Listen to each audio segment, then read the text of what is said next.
여러분 안녕하십니까. 지금이 일요일 오전 7시 32분을 가리키고 있습니다. 여기 보면 이런 얘기가 있습니다. 게다가 어린 나이에 과부가 된 역량과 전술했던 자신의 위엄과 자신감을 세우기 위해 외모 가꾸기에 유독 집착했다. 먼저 그녀는 새똥으로 만든 옥용산이라는 화장품으로 늘 세안을 하고 새똥으로 만든 화장품을 그걸 가지고 늘 이렇게 얼굴을 세수했다는 거죠. 중국에서는 예전에 옥용산이라고 하는 새똥으로 만든 그 화장품이 있었다는 겁니다. 그리고 꽃과 약재로 목욕을 했으며 심지어 피부 미용을 위해 진주를 갈아먹고 진주를 또 갈아먹었다는 겁니다. 수시로. 그리고 건강하고 젊은 산모를 불러다가 그 산모의 젖을 먹었다. 참 이게 이렇게 한다고 오래 살까요? 물론 사람이 좋다는 걸 먹고 좋다는 걸 하면 어느 정도는 좀 보탬이 되긴 되겠죠. 그러나 그렇다고 해서 사람이 무조건 오래 사는 것이 아닙니다. 옛말에 이런 말이 있어요. 이게 뭐냐면 이게 커피인데 잠깐 하던 얘기를 중단하고 이 커피에 관한 얘기를 해야 되겠습니다. 더운 여름에 최고 행복이 뭡니까? 이 차가운 에어컨 바람을 맞으면서 이 커피 한 잔을 마시는 것, 아이스 아메리카노죠. 여기는 프림도 안 들어가고 설탕도 안 들어간 순수한 커피입니다. 그런데다가 이 얼음까지 이렇게 띄워온 아이스 아메리카노인데 예전에 커피가 무조건 나쁘다고 했잖아요. 근데 요즘에 속속들이 나오는 뉴스를 들어보면 커피가 상당히 우리 몸에 좋은 역할을 합니다. 그러니까 많이는 마시지 말고 많이 마시면은 또 역기능으로 안 좋은 역할을 해요. 그러니까 이것도 커피잔에 따라서 다르긴 한데 보통 잔으로 생각했을 때는 하루에 3잔 그 정도죠.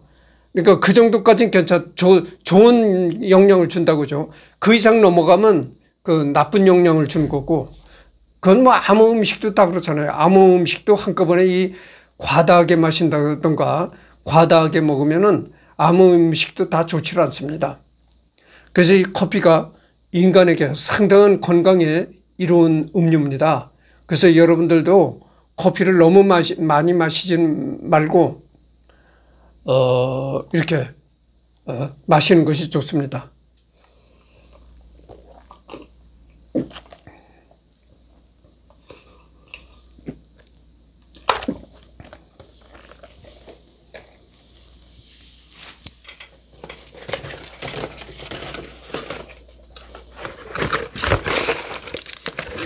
이게 스틱으로 된 커피입니다. 근데 이게 프림 커피가 아니에요. 여기는 프림도 들어있지 않고 설탕도 들어있지 않습니다. 그래서 이거는 언제 가지고 다니면서 먹냐면 직장에 출근할 때 요거를 서너 개 가방에다 넣고 갑니다. 그래가지고 요거를 내가 먹습니다. 직장에 출근해서도 먹어요. 그래서 여기 보면은 이 젊은 산모를 불러다가 그 산모의 젖을 먹었다. 이런 얘기가 나오는데 이 김일성 얘기를 좀 해야 되겠습니다. 김일성이가 늙었을 때 오래 살기 위해서 자기 피를 빼내고 그러니까 아주 건강한 젊은 아가씨의 피를 빼가지고 이 김일성의 몸에다 넣어줬다는 겁니다. 그러니까 같은 김일성이와 같은 혈액형을 지닌 그런 젊은 아가씨들을 피를 빼가지고 김일성이 몸에 주입시켰다는 거예요. 그게 피가름이죠. 늙은 피를 빼내고 젊은 피를 이제 수혈한다 이런 건데, 그렇게 김일성이는 젊은 아가씨의 피까지 수혈하고 해서도 90도 못 살았다 이런 얘기입니다. 이게 청나라 황실에 할당된 예산하에서 이루어진 원래 쓰던 정도의 사치라는 얘기도 있지만 나라가 만국질환의 위기에 있는데 이런 사치를 부리면 좋게 볼 수 없는 게 사실이다. 밑에서 설명할 이화원 문제만 봐도 그러다. 그다음에 이화원 문제. 서태후가 가장 욕먹는 이유.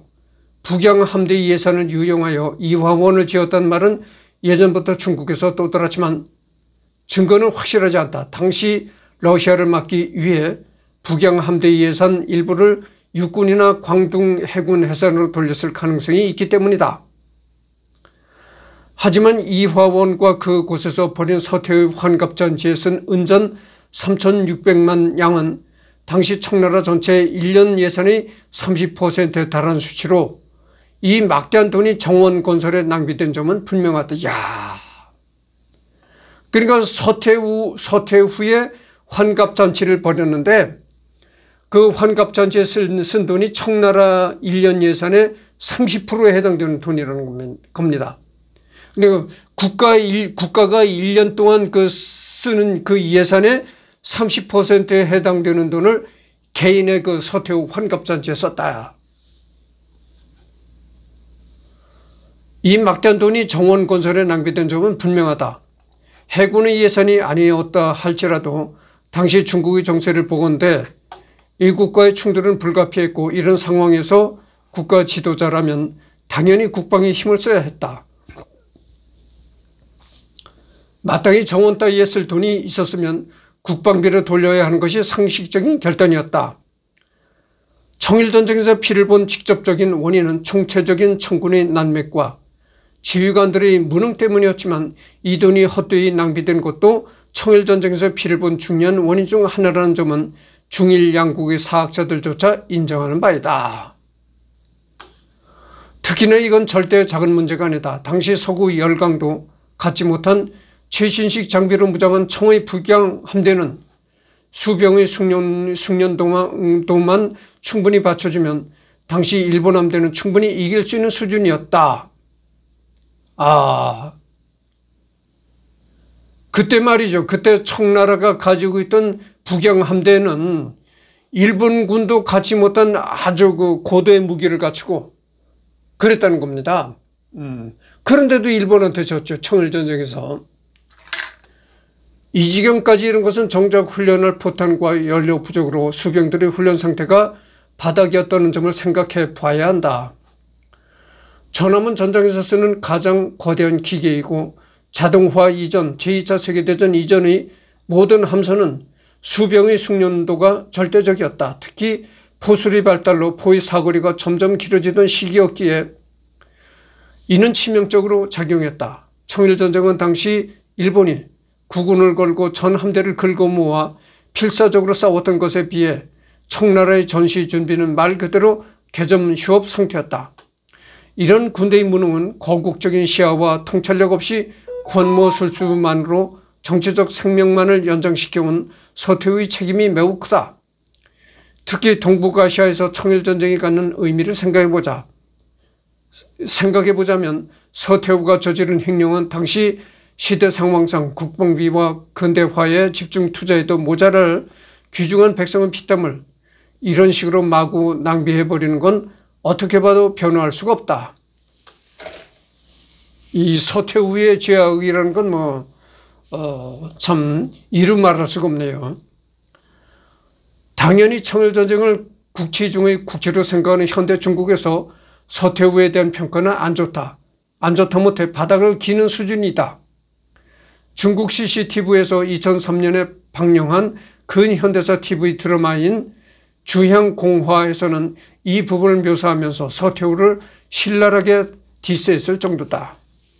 그러니까 이 중국 TV 이런 데서 방영하는 역사 드라마 이런 걸 보면 서태후를 아주 굉장히 신랄하게 비난한다고 하죠. 당연한 거죠.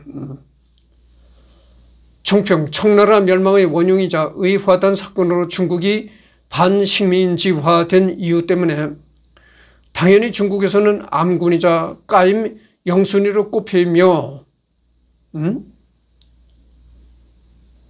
서태후 편에서 중국 패널 증언에 의하면 중국에서 서태후 관련 드라마를 찍으려 했지만 중국 배우들 중 누구도 서태후를 안 하려 해서 할 수 없이 일본 배우가 맡았다고 한다. 해당 드라마는 창궁지묘다. 중국에서 서태후 이미지가 얼마나 나쁜지 알 수 있는 대표적인 사례다. 서태후에 관한 이 역사 드라마를 찍으려고 하니까 너도 나도 배우들이 서태후 역할을 맡지 않겠다고 하더라는 겁니다. 그래서 할 수 없이 일본 배우한테 이 서태후 역할을 맡아가지고 드라마를 제작했다는 겁니다. 그 정도로 중국에서 이 서태후에 대한 아주 그 나쁜 그 이미지를 갖고 있다 이런 얘기죠. 서양에서도 이미지가 굉장히 나쁜 듯하다. 사실 의화단 사건에서 의화단을 적극적으로 지지한 데다 죽을 때까지 통상 대화에 초국적이었고 동양식 전제 군주제 패턴을 보여준 인물이니 아무래도 곱게 보였을 리 없다. 특히 선통제의 영어 교사를 맡고 나중에는 절친한 친구가 된 레지널드 존스턴은 자신의 책에서 이 사람이 청나라 황실을 말아먹은 사람이라고 맹렬하게 깠다. 이 레지스턴 존스턴이라는 사람은 이제 잠깐만요. 이 레지널드 존스턴이라는 사람은 영국 사람인데 선통제라는 건 누구냐면 바로 전에 내가 그 청나라의 마지막 황제 푸이를 했잖아요. 푸이를 다른 말로 선통제라고도 부릅니다. 그리고 선통제의 그 영어 교사를 했던 존스턴은 이 서태후가 청나라 황실을 말아먹은 여자다. 이렇게 얘기를 했다는 겁니다. 아, 사실이죠. 생각해 보세요.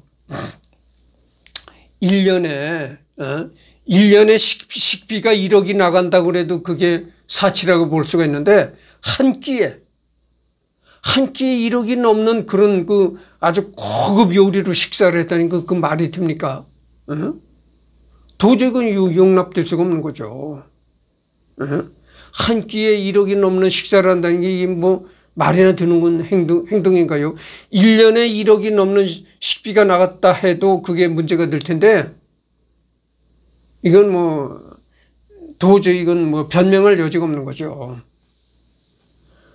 또한 서태후가 달라이라마와 만났는데 이에 중국 민중들이 관세음보살의 현신이라고 주장하는 사람 둘이 만났으니 하나는 곧 죽을 것이라 했는데 서태후가 곧 죽었다며 깠다.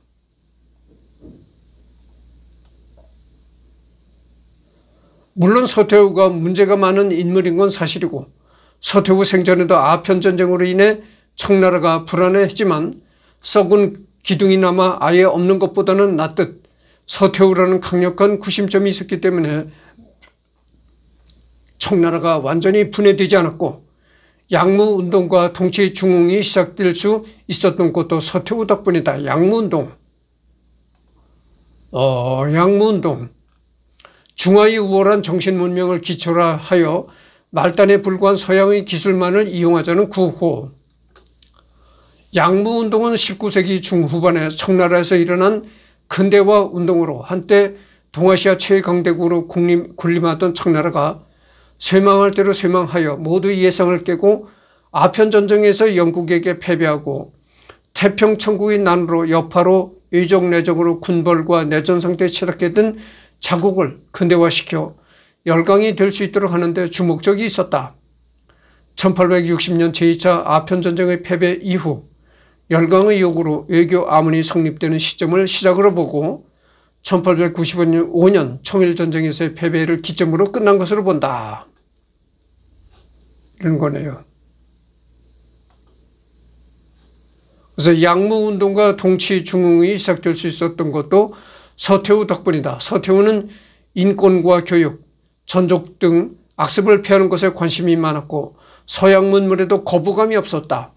특히 황실이 어른이었기 때문에 서태후가 시작하면서 유행하거나 알려진 패션 등이 상당히 많다고 한다. 전족.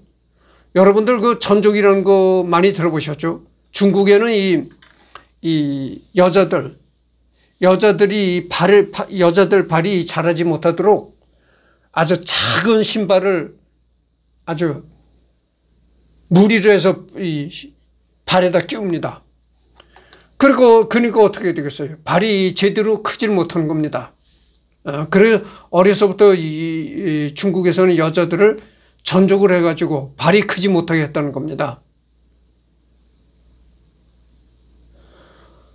여자들이 도망간다. 도망가는 걸 막아야 된다. 이래서 이렇게 전족을 했다는 겁니다. 발이 자라지 못하게. 중국에서 어린 여자의 발가락을 꺾고 발바닥에 붙여 하나로 뭉친 뒤 발을 천으로 꽁꽁 동여매 일정 크기 이상으로 자라는 것을 막는 풍습 혹은 그 풍습으로 인해 만들어진 작은 발을 일컫는 말. 어린 여자의 발가락을 꺾는다는 겁니다. 어린 여자아이의 발가락 하나를 꺾어가지고 발바닥에 붙인 다음 아주 이 천으로다가 이 발이 자라지 못하도록 아주 힘주어서 꽁꽁 묶는다는 거죠. 그러니까 발이 자라지 못하죠. 전족이라는 단어에서 전이란 글자를 묶는다. 전이란 글자는 묶는다. 이게 묶는다는 이제 전이라는 뜻이죠. 휘감는다는 뜻이다. 그러니까 전족이란 무언가를 휘감은 발이라는 뜻이다. 북송 때부터 1000년 이상 지속되었으며 20세기 초반까지 성행하다가 본토에서는 1930년대 후반에 들어서 식민지에서는 식민 모국의 금지 조치로 사라지기 시작했다. 전족이 사라지는데 중요한 역할을 한 사람이 미국 남침내해 소속 선교사 로티 문이다. 이 전족 풍습이 중국에서 1000년 이상 지속되었다는 겁니다. 그러니까 이게 전족이 굉장히 오랫동안 중국에서 지속이 되었다 이런 얘기죠. 뭐 이 정도로만 하겠습니다.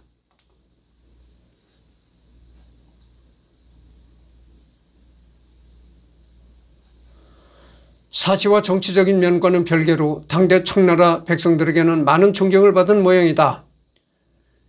참 이게 참 이상한 일인데 그렇게 한 끼에 1억을 넘는 식사를 했는데도 불구하고 당시 청나라 백성들에게 많은 존경을 받았다. 이게 웃기는 얘기죠. 웃기는 얘기예요. 동기가 일어나서 이런 년을 때려잡아야 되는데 오히려 백성들한테 존경을 받았다니까 이게 너무 웃긴 일 아닙니까 이게. 서태후를 주인공으로 한 소설을 쓴 펄복이 중국을 방문했을 때 시골 농촌 같은 곳에서는 서태후가 아직도 살아있는 줄 알고 있었다고 한다. 그러니까 이때 중국 국민들이 한마디로 미개했어요. 이런 여자를 존경했다는 게 이게 말이나 되는 겁니까? 오히려 봉기를 일으켜서 때려잡아야 할 여자인데 그런 여자를 오히려 뭐 존경했다고 하니까 이게 그때 당시 그 중국 국민들이 수준이 낮고 미개했다 이렇게 분이 얘기할 수가 없는 겁니다. 농부들은 서태후가 사망한 지 수십 년이 지났다는 것을 알고 이제 우리를 누가 돌봐줄 것인가 라고 외쳤다고 한다. 참 웃기는 얘기요. 즉 서태후는 언제 망해도 이상하지 않을 수준이었던 청나라의 마지막 버팀목이기도 했다.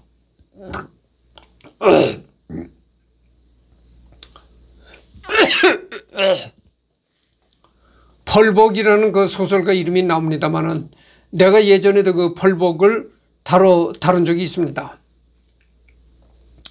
그래서 이 펄복은 서태후를 주인공으로 이제 소설을 쓴 펄복이 중국을 방문했을 때 뭐 이렇단 얘기고.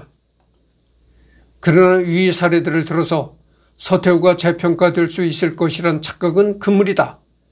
당시 청나라를 포함한 전근대 중국에서 국가의 최고 통치자는 당연히 천자여야 하고 국가의 구심점 역할도 당연히 천자가 맡아야 한다. 태후가 황제의 어머니든 뭐든 천자는 아니므로 천자가 어릴 때 잠깐 후계를 맡는 정도라면 모를까. 자기가 전면에 나서서 권력을 휘둘러서는 안 된다는 것이다. 이게 왜 문제가 되느냐면 중국의 각종 제도와 역사는 천자가 통치를 하고 있다는 전제하에 만들어져 있었기 때문이다. 그런데 아무리 태후라고 하나 중국의 공인된 통치자도 아닌 사람이 섭정의 수준을 넘어서 대놓고 통치를 하기 시작하면 문제가 된다.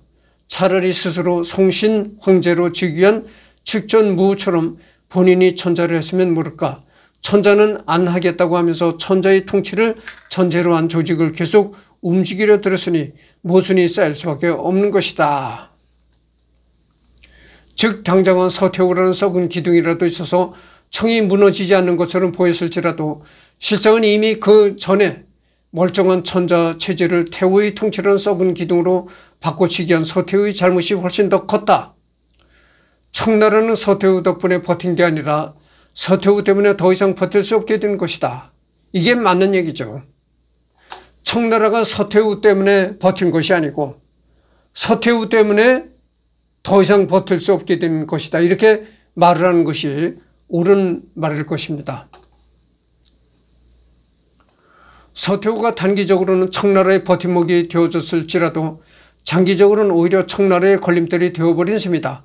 오죽하면 서태후가 청나라를 말아먹음으로써 누르하치가 이끄는 안신기호로 시족과의 전투에서 패배하고 처형당한 조상의 원수를 갚은 셈이 되었다는 우스갯소리까지 있을 정도다.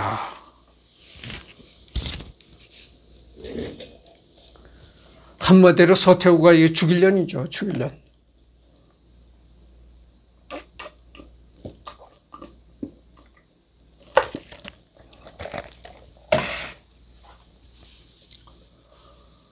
게다가 광서제가 황제로서의 의욕이 없거나 매우 무능했다면 모를까 광서제는 변법, 자강운동을 주도하는 등 황제로서 나름대로 개혁을 위한 노력한 인물이었다. 서태후라는 엄청난 걸림돌 때문에 광서제 본인의 유능함이 무의미해졌고 더 나아가 광서제 본인이 독살당하는 안타까운 결과로 이어지기까지 한 것이다.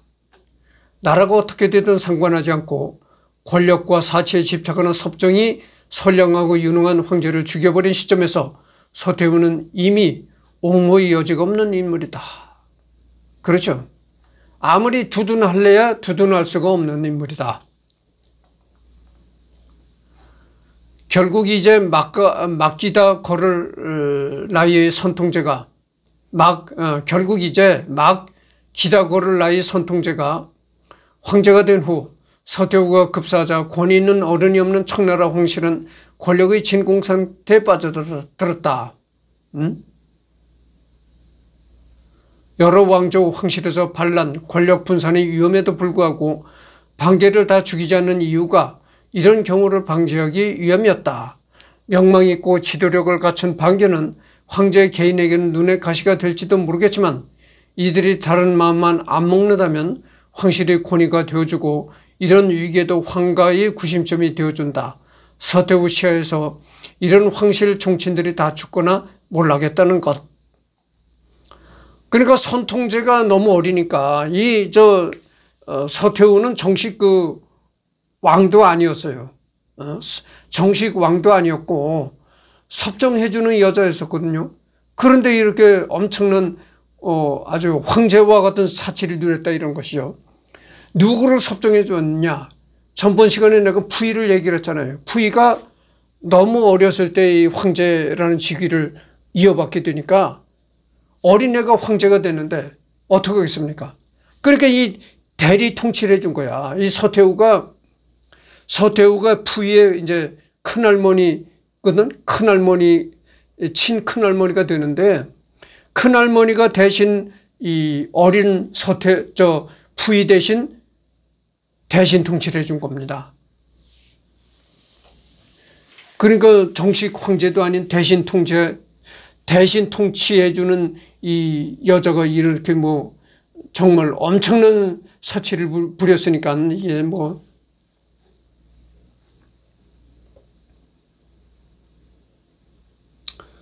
서태후의 뒤를 이어 황태후가 된 용유태후는 아니네요. 그러니까 내가 잘못 얘기를 했는데 푸이를 섭정을 해준 것이 아니고 대신 통치해 준 것이 아니고 서태후 뒤에 바로 누가 또 황태후가 됐냐면 용유태후가 서태후 바로 뒤를 이었다는 것입니다. 이 여자네요. 용유 황태후. 이 여자가 이제 서태후 뒤를 이어서 통치를 했다 이런 얘기인데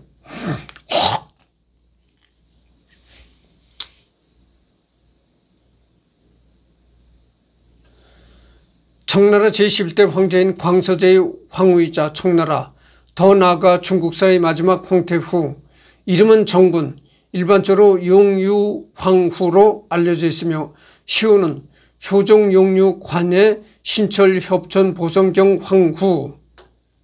서태후의 조카이기도 하며 광서제의 생모가 서태후의 여동생이기 때문에 광서제에게는 외사촌 누나가 된다. 효정경 황후의 아버지인 엽혁나랍 계상은 서태후의 이복 동생이다.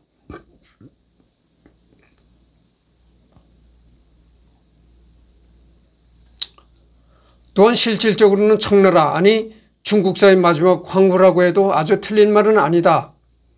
다음 대인 선통제의 아내인 효강민 황후는 청나라 소조정 시절인 1922년에 결혼했으며 중화제국의 위안스카이는 제대로 된 황제 취급도 못 받았기 때문에 그의 아내들도 황후로 인정받지 못했다. 즉 공식적으로 황후 자리에 올라서 황후, 황태후의 권위를 가져본 인물은 그녀가 마지막이다, 이런 얘기죠.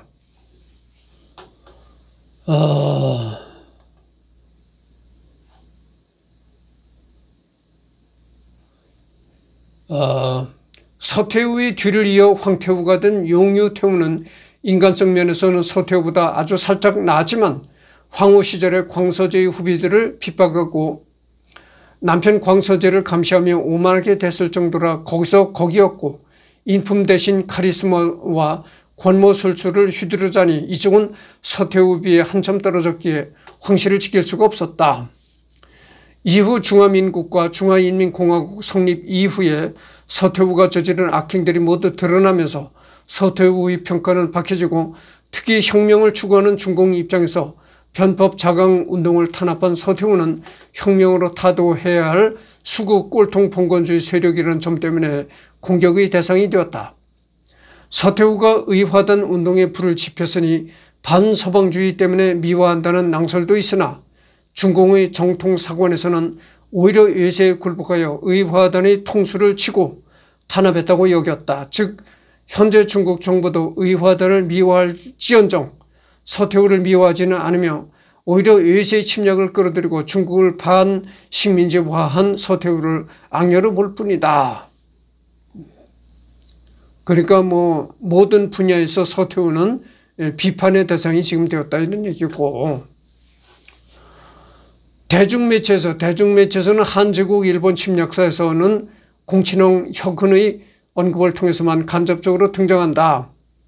서양 문물을 받아들여 부국 강병을 이루려는 공친홍과 중국본 등을 매국노라고 매도한다.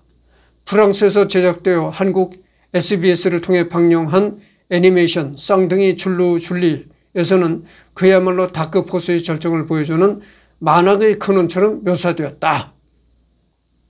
프랑스에서 제작한 한국의 EBS를 통해 애니메이션이 제작되었는데 거기에서도 아주 서태후가 만악의 근원으로 묘사되었다는 거죠. 만화 방구와 후의 카리스마에서는 서태후의 유전자를 이어받은 복제인간이 주인공의 클래스메이트 중 하나로 등장, 일본에서 새끼 담당 역할을 맡았고 그 뒤로는 묻혔는지 계속 안 나온다.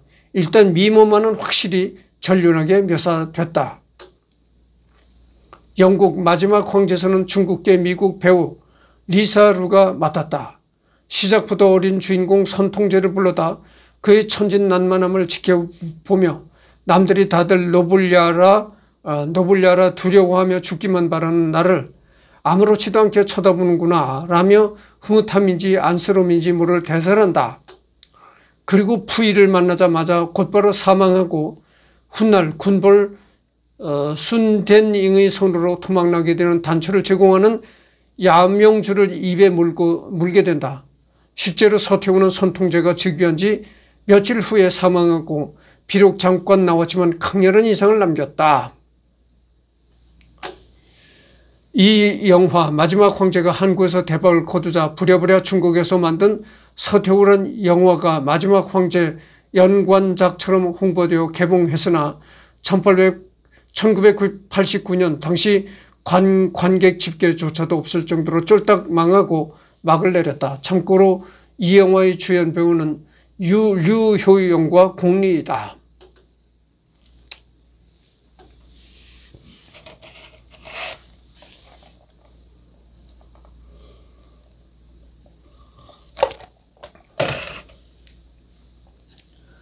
유이 마지막 황제의 드라마판이라 할 수 있는 중국 드라마 말대 황제전기에서도 비슷한 장면이 나온다. 여기선 선통제가 무거운 분위기에 못 이겨서 울먹이며 자리를 피하려 한다. 서태후는 사탕을 주며 달래보려 하지만 결국 부위에게 자리에서 물러나게 하고 저 어린아이가 황제라니 라는 식으로 바라보며 안쓰러워한다. 이 드라마에선 위안스카이가 광서제뿐만 아니라 서태후 역시 독살했다고 묘사한다. 64부작 대하사극 희설자의에서 배우 총산이 열연했다. 장서희가 출연했던 중국 드라마 경자풍운에서도 악역으로 등장한다. 서태후가 주인공이었던 작품인 홍콩 드라마 소녀자의도 있다. 다만 액션씬이 들어있는 등 각색이 많다. 근데 여기는 이 나무 위키는 나와 있지 않은 내용인데 또 이런 얘기 했어요. 서태후가 이 젊은 남자들을 밤마다 침실로 끌어들였다는 겁니다. 그래가지고 이 서태후가 참 이 남자 저 남자 뭐 성적으로 많이 즐겼다는 그런 얘기도 있습니다. 근데 여기도 나오질 않았거든요. 하여튼 서태후가 이 젊은 남자들을 매일 자기네 자기 침실로 끌어들였다는 것은 뭐 사실인 것 같아요. 신중화일미에서는 최종 보스는 아니고 유망오신 카이유의 마지막 대결의 심판에서 등장한다. 작가의 그림체 때문에 어마어마하게 해춘 뒷요리계 최종 보스 카이유의 인격 지배 독선 요리 파마팔진으로 산송장이 될 뻔했지만 유망오신의 만리장성까지 냄비로 응용한 어머니 태양볼 요리로 기력을 회복한다. 마오의 요리에 대단히 감명을 받았기 때문인지 이 작품에선 내내 자비로운 모습으로 나오는데 작가의 후속작인 푸드 헌터에선 기존의 이미지대로 음험한 실루엣으로 나온다. 달랑 한 컷뿐이긴 하지만 펄복의 소설인 연인 서태후에서는 고뇌 찬 여인으로 그려지고 있다. 서태후의 아들인 동치제도 연인이 환관이 되기 전 영록대보와의 사이에서 나온 아들로 나온다. 의화된 사건이나 무술 정변은 한때의 잘못된 생각이 되었다. 말년에는 서양 문물을 받아들이고 기품 있게 늙어가면서 중국의 장래를 걱정하는 노인으로 나온다. 다시 말하지만 소설이 있다. 뭐 이런 게 있습니다. 홍콩 배우 구석정이 주연한 에로의 영화 예전 해웅란이 바로 서태후 라이징을 다룬 영화다. 여기서 서태후는 황제의 승은을 입지 못하다가 유곡에서 고도의 성관계 기술을 배워 결국 황제의 승은을 얻었고 황제가 병석에 들어눕자 황제의 동생을 유욕해서 불륜관계를 가지고 임신하여 출산까지 한다. 이후 그를 이용해 조정을 장악한 다음 그마저 토사구팽하는 것도 모자라 장차 자신이 라이벌이 될 후궁들도 차례로 제거하면서 절대 권력을 손에 넣는다. 확산성 밀리언 아서에서는 희우형 서태후라는 기사카드로 등장. 이 게임 카드들이 대개 그렇듯 미소녀 버전으로 능력 변신당하다. 이 게임에서 실존 인물들 중 기사 카드로 등장한 것은 서태후 외에도 잔다르크, 마리 앙투아네트, 어우동 등이 있다. 그 캐릭터들과 비교해서도 서태후는 미소녀 이미지와 괴리가 지나치게 심하다. 뭐 이런 얘기고. 잠깐만요.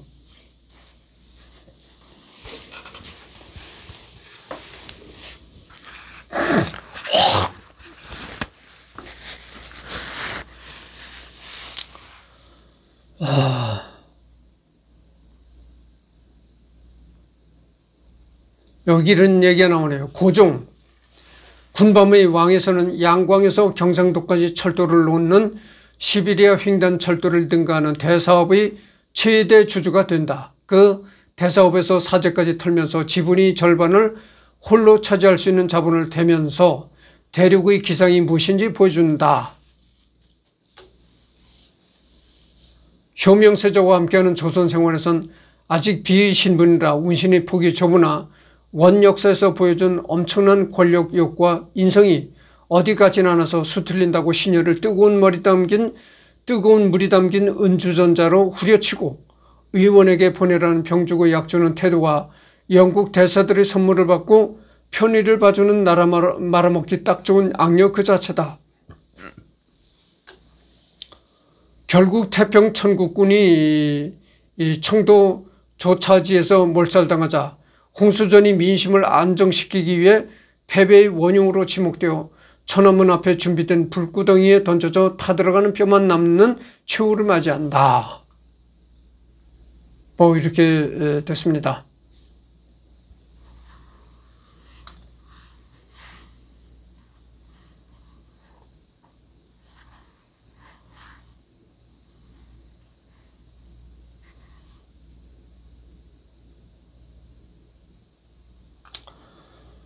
그리고 내가 전번에 얘기를 했잖아요. 서태후가 한 끼에 지금 한국 돈으로 1억이 넘는 돈을 한 끼에 먹어치웠다. 그러니까 음식이 분량이 많아서 그렇게 가격이 높다기보다는 너무나 비싼 고급 요리니까 이제 그렇다고 볼 수가 있는데, 이것이 뭐 잘못된 뭐 얘기다 이런 얘기도 또 있다는 겁니다. 한번 읽어봅시다. 어떤 설에서는 100만 냥이었다고 하는데 아무리 서태후가 사치스러웠다 한들 이는 터무니없이 부풀린 금액이다. 1차 아편전쟁 후 청에 부과된 배상금이 100원 1200만 냥, 2차 아편전쟁 배상금은 800만 냥이었고 청나라 최고 전성기 때인 1803년의 1년 세수가 3800만 냥을 조금 넘겼다. 조선이 병자호란 후 청에 바친 세패가 100원 1000냥이다. 조선 후기 소설 허생전에서 조선이 산물을 매점매석하는 데 필요한 돈을 100원 10,000냥으로 잡았다. 당시 중국 농민의 1년치 끼니에 해당하는 금액이라면 더더욱 100만 냥일 수가 없다. 1년치 중국 농민의 그 식사 비용이라면 1년치 중국 농민의 식사 비용을 서태후가 한 끼에 먹었다라고 한다면은 이는 뭐 좀 과장된 거짓말이 붙었을 수 있다 이런 얘기가 나오는 겁니다.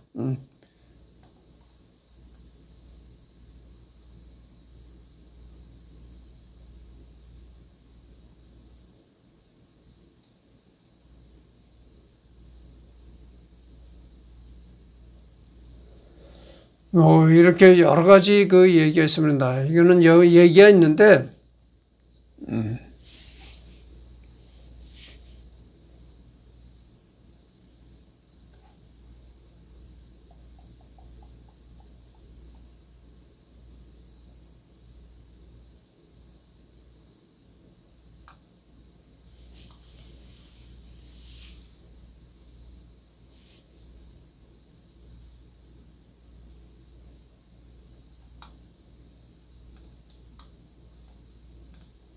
지금 38분을 좀 경고하고 있는데, 하여튼 여기 한번 읽어보도록 하겠습니다. 단순 19금 영화라고 하기 어려운 것이 처음에는 생존을 위해 권력을 탐하다 나중엔 권력의 화신이 되어가는 서태의 모습이 너무나도 잘 표현된 영화다. 마지막에 공친왕을 잊지 못했는지 그냥 버렸는지 모호한 표정을 짓는 구숙정의 모습이 인상적이다. 양가 휘는 이 영화에서 섹시함을 유지하며 우직하고도 냉정한 공친왕 역할을 전제된 연기로 구숙정은 단순히 섹시스타라고 불리우던 기존 고정관념을 이 영화로 무너뜨렸을 정도로 열연했다. 그래서 서태후의 나무 위키는 끝났는데, 이 서태후에 관한 책이 서점에 많이 올라와 있을 것이라고 생각합니다. 그래서 서태후를 서점에 올라와 있는 서태후에 관한 책을 사서 리딩을 하든지, 그렇지 않으면은 다른 어떤 언론기관에 서태후에 관한 기사가 올라와 있는 것이 있으면은 소개하도록 하겠습니다. 하여튼 서점에 나와 있는 서태후에 관한 책을 구입해다가 리딩을 하려면은 지금 내가 온라인으로 구입을 하면 오늘 당장 오는 것이 아니잖아요. 그러니까 내일이나 오늘 구입한다 그래도 한 모레쯤 내가 받아볼 수 있으니까 이 서태후 후에 관한 책을 리딩하는 것은 그 다음 주 주말에 가서야 할 수 있겠다. 이런 말씀을 드립니다. 하여튼 그 나무위키 리딩은 일단 끊어